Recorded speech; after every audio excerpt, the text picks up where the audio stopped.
Okay, I can speak now to Francesco Rizzuto. He's the Dean of the School of Law at Liverpool Hope University. He joins me live on the line from Crotone in Italy. Welcome to you, Francesco. It's a horrible kind of deja vu. Why do we keep seeing this happening? What makes people willing to risk their life savings, risk and often lose their lives to cross the Mediterranean to reach Europe? Is there not a safe and legal process available to them to do that? No, I think I said the last time I spoke about this that this kind of thing is simply going to continue to happen.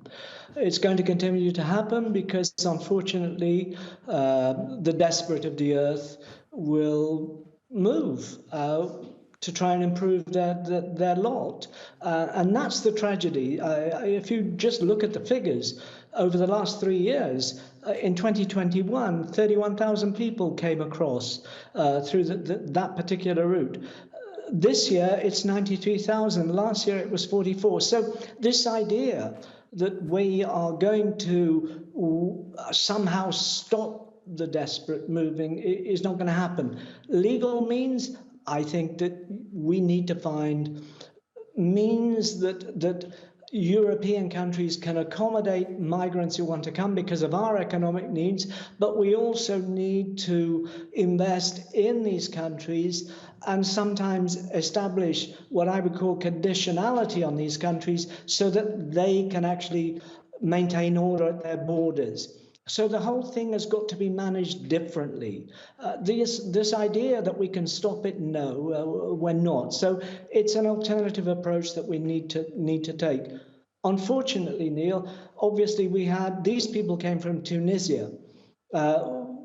As you know, the Italian government, the EU, with the Dutch, if you like, speaking on behalf of the North Europeans, made an agreement with Tunisia, investing in Tunisia, both in terms of their own infrastructure and their border control. But of course, it is virtually impossible to be 100% secure in these matters. So this kind of thing is going to continue to happen for as long as people come across.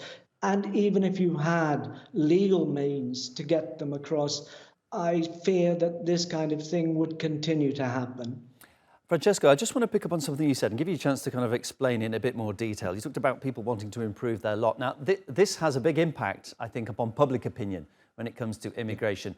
To what extent immigrants are trying to get into Europe because they're fleeing a war zone, they're fleeing just to stay alive, and to what extent they're doing it for economic purposes, to better their lot. I've even heard comments coming from people who've fled a war zone, but then having reached Italy said, well, we don't want to stay here, having risked our lives. We want to go on to countries where we'll have a better life economically. So it's a very complicated issue. And I just wondered, do we have a clear view of exactly who makes up these groups of migrants?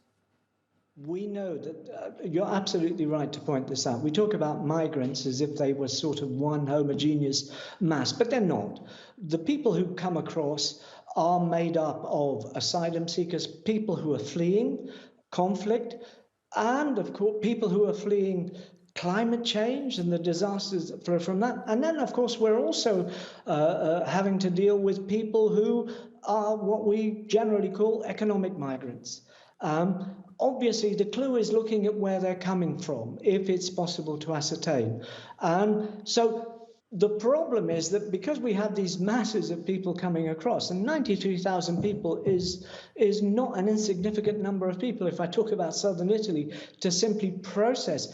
The whole process, if you like, becomes clogged up in trying to distinguish between economic migrants, and of course migrants who are fleeing conflict or climate change, and that's a real problem. One of the interesting bits of data that's emerged in the last few days is where many of these people, certainly over the last 8 or 9 months, are actually coming from. Well, the Ivory Coast, Guinea, Tunisia, Bangladesh, these are the places. Of course, Syria is a conflict zone.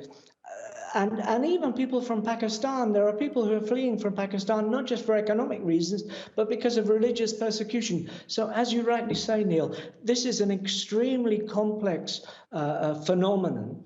And actually, European countries, and certainly not Italy, they simply lack the means to process and distinguish between the various categories. So it's extremely difficult, it's extremely costly, and I'm not sure we have the infrastructure in order to deal with the level of migration. I think what's really funny is looking at what's happening in the UK, where I live, as you know, where they're panicking because of boat people and they're putting them on barges and so on. Well, they should have to deal with some of the problems that the Mediterranean countries have had to deal with over the last 3 or 4 years.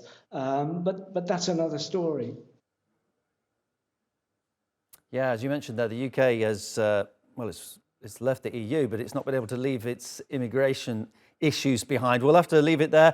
Great to speak to you there. Francesco Rizzuto is the Dean of the School of Law at Liverpool Hope University.